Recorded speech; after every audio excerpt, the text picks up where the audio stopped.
अरे भाग्यवान, मेरे जूते कहाँ रखे हैं? मुझे बाहर जाने में देर हो रही है। तभी मालती कमरे में आती है। ये रहे आपकी जूते। मैं इन्हें साफ करने के लिए ले गई थी। अरे वाह, तुम कितनी समझदार हो। मेरे बिना कुछ कहे ही सारे काम कर देती हो।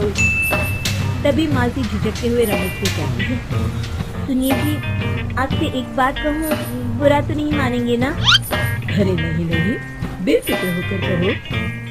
शादी से पहले मैं अपने मायके में नौकरी करती थी। मैं चाहती हूँ कि अब मैं फिर से नौकरी करना शुरू कर दूँ। वैसे भी सारा दिन घर में बोर हो जाती हूँ। देखो मालती, तुम्हारे नौकरी करने से मुझे कोई एतराज नहीं है, लेकिन तुम्हें एक बात बता दूं, हमारे खानदान में आज तक कभी किसी औरत ने नौकरी नहीं की। फिर भी एक बार तुम माँ से पूछ कर देखो, अगर वो तुम्हें नौकरी करने की इजाजत दे देती है तो अच्छी बात है। रमेश वहाँ से चला जाता है। फिर उसी शाम मालती अपनी सास के पैर दबा रही होती है। तभी उसकी सास मालती से कहती है, अरे क्या बात है बहू, आज तो ठीक तरह से मेरे पैर नहीं दबा रही, किसी ख्याल में खोई पड़ी है क्या? मैं भी तो जानूं आखिर बात क्या है। दरअसल वो माँ जी। अरे हाँ हाँ बोलो, इतना सोच क्यों रही हो? माँ जी, अगर आप बुरा न माने तो मैं नौकरी करना चाहती हूँ। घर के काम करने के बाद मेरे पास काफी वक्त बच जाता है। मालती की ये बात सुनकर उसकी सास गुस्से में कहती है, अरे बहू, तेरी तबीयत तो ठीक है ना? आज ये कैसी बहकी बातें कर रही है? भला हमारे खानदान में आज तक कभी किसी औरत ने नौकरी की है जो तू नौकरी करने की बात कर रही है, हैं? अरे बहू, तू क्या रिश्तेदारी में हमारी नाक कटाना चाहती है? जितना जल्दी हो सके अपने दिमाग से नौकरी का भूत उतार दे, और अब जा, जल्दी से रसोई में जा, खाना बनाने का वक्त हो रहा है। मालती मन मार कर खाना पकाने के लिए रसोई घर में चली जाती है। अगले दिन, नमस्ते माँ जी, कैसी हैं आप? अरे आओ आओ दिवाकर बेटा, बैठो, मैं तुम्हारे लिए चाय मंगाती हूँ। बहू, जरा एक कप चाय तो लेती आना।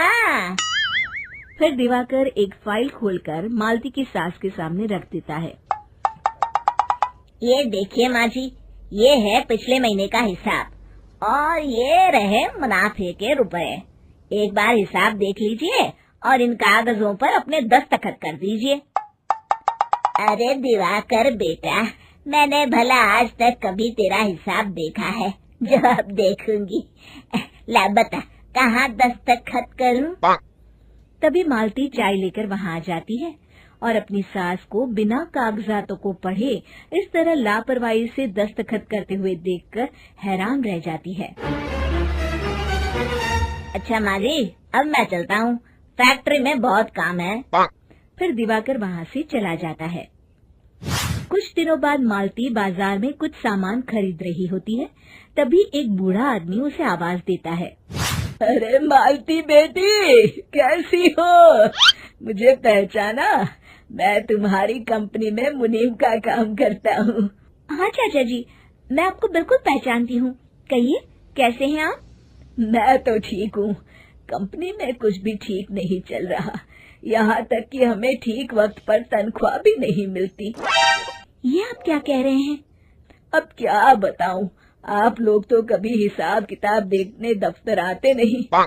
मेरी मानो तो एक बार आप लोग दफ्तर आकर सारा हिसाब किताब देख लो, आपको असलियत पता चल जाएगी।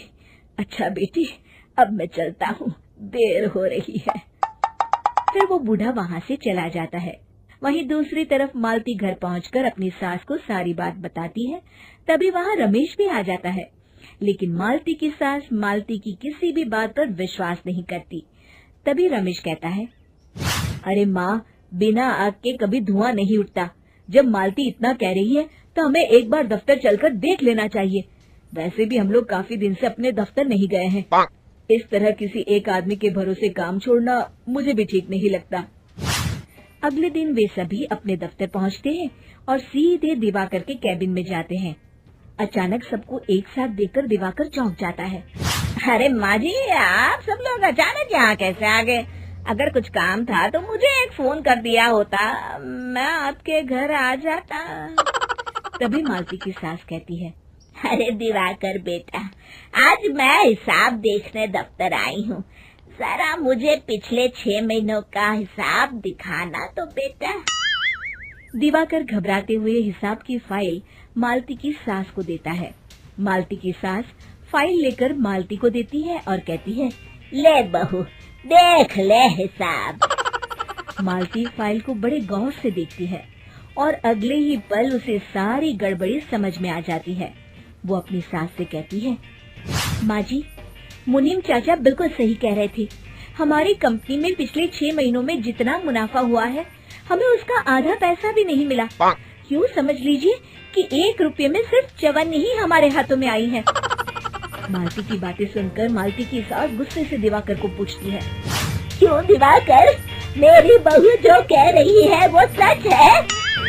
दिवाकर समझ जाता है आज उसका भांडा फूट चुका है। वो गिड़गिड़ाते हुए कहता है, मुझे माफ कर दीजिए माँ जी, मैं पैसों के लालच में अंधा हो गया था।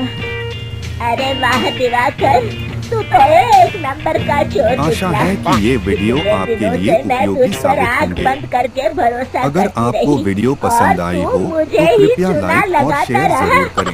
अभी के अभी और निकल यहाँ हमें नीचे से कमेंट्स और में दोबारा बताएं कि अपनी आप किस शक्ल मत विषय पर दिखाना। अगली वीडियो देखना चाहेंगे। दिवाकर वहाँ से भाग जाता है। मालती की सास मालती को शाबाशी देते हुए कहती है, बहू, आज मैं समझ गई कि पढ़ाई लिखाई हमारी जिंदगी में कितनी जरूरी है। मैं बहुत किस्मत वाली हूँ जो मुझे तुझ जैसी बहू मिली है। शिक्षा, पढ़ाई लिखाई का इस्तेमाल सही जगह करके हम दुनिया में बहुत कुछ बदल सकते हैं।